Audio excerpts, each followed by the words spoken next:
बच्चों ये important questions हैं हाइट एंड डिस्टेंस के चैप्टर जो आपके 10th में है मैथ का।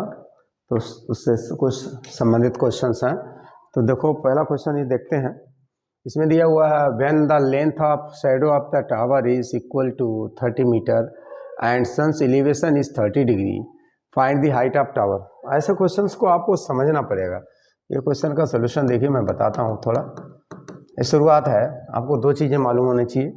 First angle of elevation. Angle of elevation कहाँ से शुरुआत होती है? ये एंगल। जब आप कोई चीज़ डाउन में बैठ करके ऊपर की तरफ इस तरीके से देखते हैं, ये एंगल ऑफ एलिवेशन है। ये एंगल ऑफ एलिवेशन कहलाता है, ये वाला है एंगल ऑफ एलिवेशन। एलिवेशन का मतलब ये होता है ऊपर उठना, ठीक है।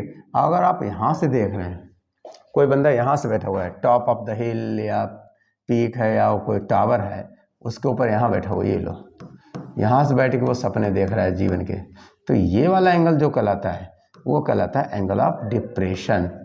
एंगल ऑफ डिप्रेशन, वो नीचे की तरफ देख रहा होता है, इसीलिए एंगल ऑफ डिप्रेशन बोला जाता है। बस दो चीज़ें आपको हाइट एंड डिस्टेंस में याद रखनी है और इसी बेस पे आप क्वेश्चन लगा लेंगे। बहुत सिंपल है, एटलीस्ट 4 या 3 नंबर का आता है, आपको तैयार करना चाहिए, ठीक है। इसमें tan theta, sine theta, cos theta, इससे इसके अलावा कोई रोल नहीं है और ये कुछ पर्टिकुलर वैल्यूज है और कैलकुलेशन है। देखिए इसमें क्या दिया, length of shadow of tower. अब आपको ये मालूम होना चाहिए शेडो कैसे बनती है, वो तो मालूम होना चाहिए। मान लो ये थीटा है, शेडो यहाँ से बनेगी। ये है कोई, यहाँ पर सन ले लिया है, इमेजिन करना है, मैं नहीं ले सकता हूँ सन को, इतना हैवी है ये। अब ये सन बनेगा तो इसकी शेडो कौन सी बनेगी? ये बनेगी, ये शेडो बनेगी, ये शेडो बनेगी। अब इस शेडो को आपको दिया है, शेडो की लेंथ कितनी है? 30 मीटर। ये 30 मीटर बच्चे दे रखी, आपसे बोलता है tower, shadow of tower. Shadow किसकी बन रही? इस टावर की बन रही। अब इस टावर की आपको हाइट निकालनी है, तो मान लेते हैं इसकी हाइट h है। इसको लेवल कर दो, डायग्राम को लेवल करो तो ABC दे दिया। आपको क्या दिख रहा है? टेन थीटा इक्वल टू क्या होता है? Perpendicular upon base. भाई आपको क्या दिया है? ये दिया है बेस दिया, ये क्या दिया है? परपेंडिकुलर, और ये एंगल दिया, तो आप टेन थीटा यूज करो। तो टेन थीटा की जगह वैल्यू भी दी है, थीटा कितना दिया है? 30 डिग्री। ओके, ये एंगल ऑफ एलिवेशन वाला एंगल है। ये जब भी डाउन से टॉप की तरफ बनेगा तो एंगल ऑफ एलिवेशन।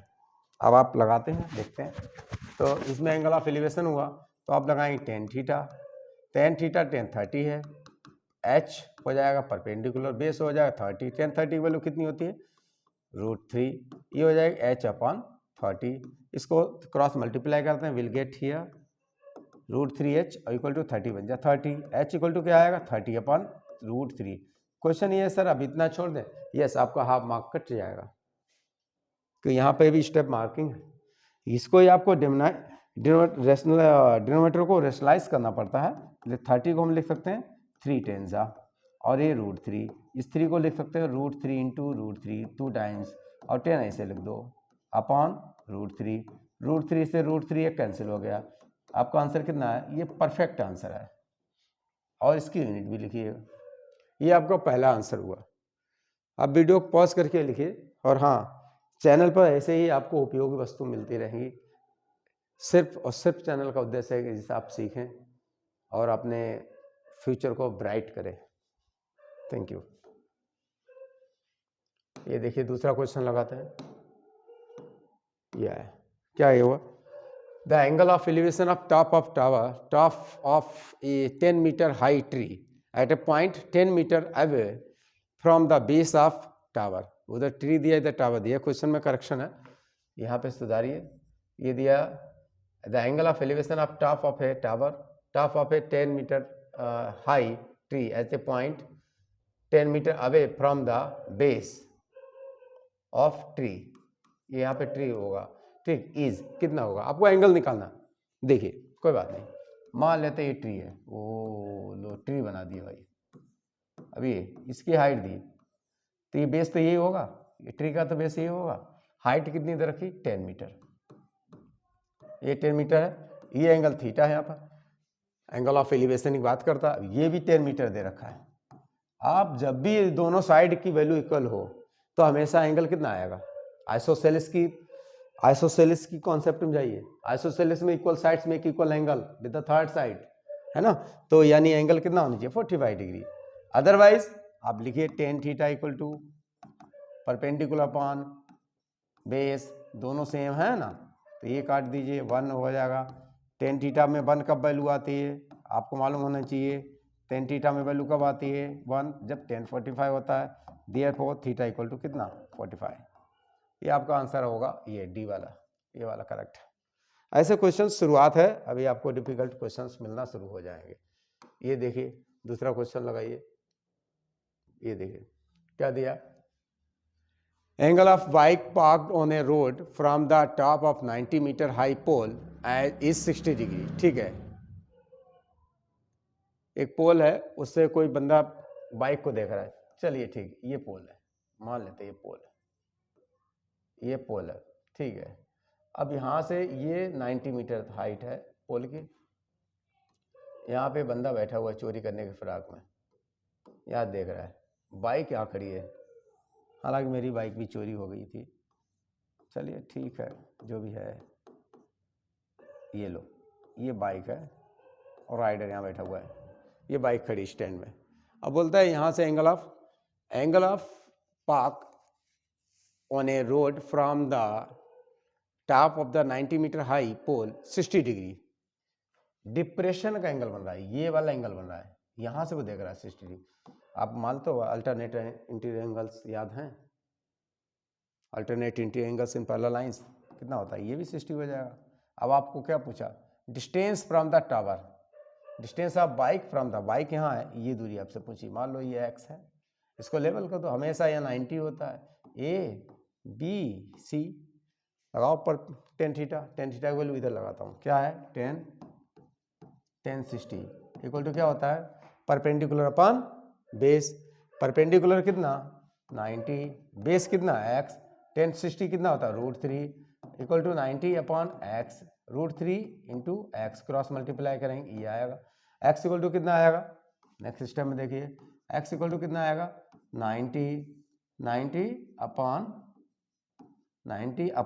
√3। अब इसको 90 को काटते हैं, 90 को कैसे काटें √3 से, तो इसके लिए हम 10 9 जा कर सकते हैं या 33 जा, हमें तो 3 काटना है ना, तो 30 इंटू 3 33 अपॉन √3।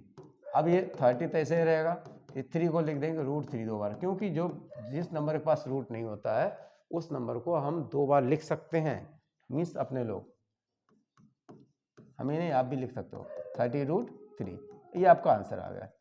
ये मीटर, सिंपल क्वेश्चंस हैं, बस आपको सोचने का तरीका अच्छा होना चाहिए, और इस क्वेश्चन को आप अवश्य लगाएं, ऐसे क्वेश्चन शुरुआत ऐसे क्वेश्चंस करेंगे तो आप डिफिकल्ट लगा पाएंगे।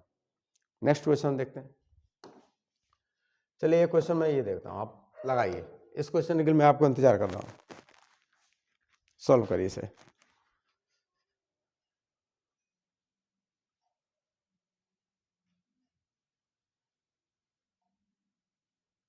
वीडियो को पॉज करके लगाइए बच्चों, अब इसको वीडियो को पॉज करके लगाइए, ठीक है, वरना आंसर ये रहा। ईमानदार हैं आप, मुझे विश्वास आप वीडियो को पॉज करेंगे। देखिए इसमें ये फिगर भी दिया हुआ है, ये एंगल और ये एंगल का रिश्ता दिया हुआ है, क्या दिया, एंगल x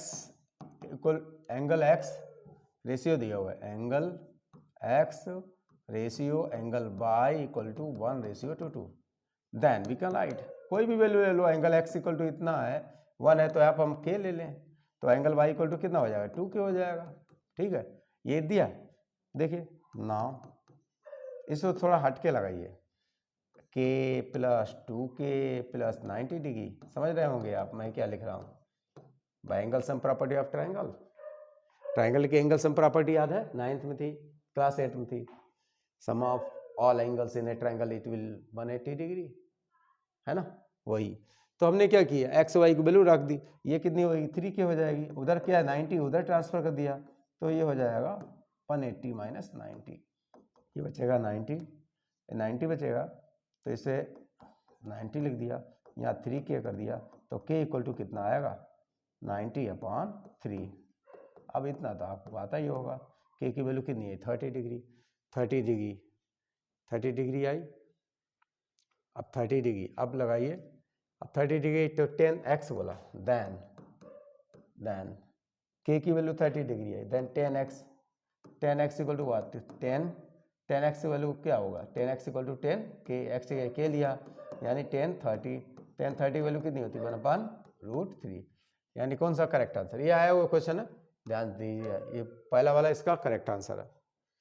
कुछ नहीं, आपको इसके अलावा भी आप दूसरे तरीका से भी लगा सकते हैं, ये क्वेश्चन आसान हो जाएगा इस तरीका से, बस तीनों को x y कोई वैल्यू मान लो और उसमें 180 में रख दो, k की वैल्यू आएगी तो आप 10x इक्वल टू 1030 हो गया, क्यों x इक्वल टू k लेके चले थे ना, तो y इक्वल टू 2k, क्योंकि 2x के बराबर है, रेशियो देखिए उधर, इसलिए नेक्स्ट क्वेश्चन लगाते हैं।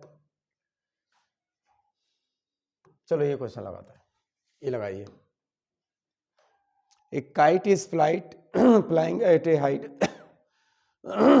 height of 30 meter from the ground. Okay, the length of string from the kite to the ground is 60 meter. Assuming that there is no stack in the string. Stack मतलब बीच में नहीं होता है spring loose, and the angle of elevations of the kite at ground is, elevation निकालना, ये kite है, चलिए ये kite है, ये काइट आपको यहाँ उड़ाना है, ये लो मैंने उड़ा दी, मेरी काइट अच्छी नहीं बनी, ये लो मैंने काइट बना दी,